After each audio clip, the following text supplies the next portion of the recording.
ಇಷ್ಟೆಲ್ಲ ಆದ್ಮೇಲೂ ಕೂಡ ಭಾರತೀಯ ಜನತಾ ಪಕ್ಷದವರ ಅಪಪ್ರಚಾರ,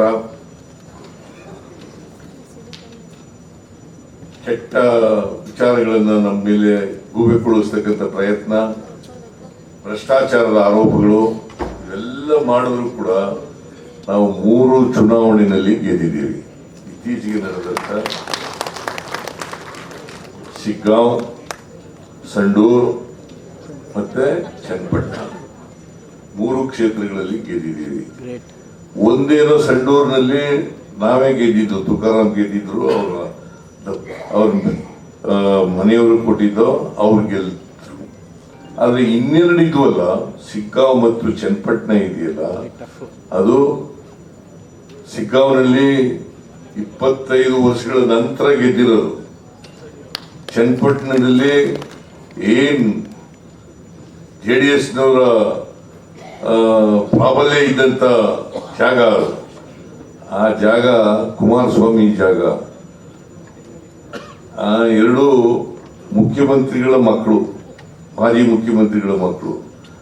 ಒಬ್ಬ ಕುಮಾರಸ್ವಾಮಿ ಮಗ ನಿಖಿಲ್ ಅಂತ ನಿಖಿಲ್ ಕುಮಾರಸ್ವಾಮಿ, ಇನ್ನೊಬ್ಬ ಬೊಮ್ಮಾಯಿ ಮಗ ಭರತ್ ಬೊಮ್ಮಾಯಿ.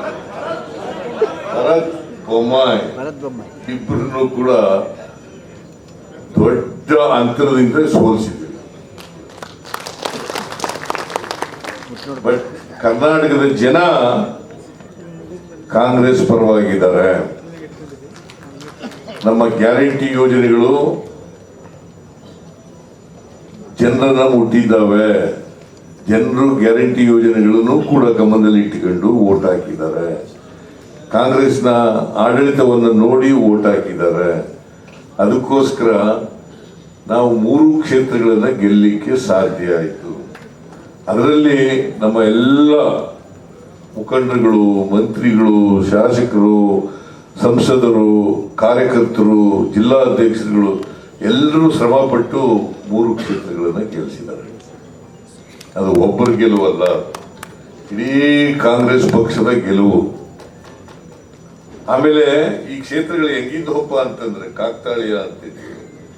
ಒಂದು ಗುಲ್ಬರ್ಗಾ ಡಿವಿಷನ್ ನಲ್ಲಿ ಇತ್ತು, ಇನ್ನೊಂದು ಮುಂಬೈ ಕರ್ನಾಟಕದಲ್ಲಿತ್ತು, ಇನ್ನೊಂದು ಹಳೆ ಮೈಸೂರಿನಲ್ಲಿತ್ತು. ಚನ್ನಪಟ್ಟಣ ಹಳೆ ಮೈಸೂರು, ಶಿಗ್ಗಾಂವ್ ಮುಂಬೈ ಕರ್ನಾಟಕ, ಸಂಡೂರು ಕಲ್ಯಾಣ ಕರ್ನಾಟಕ.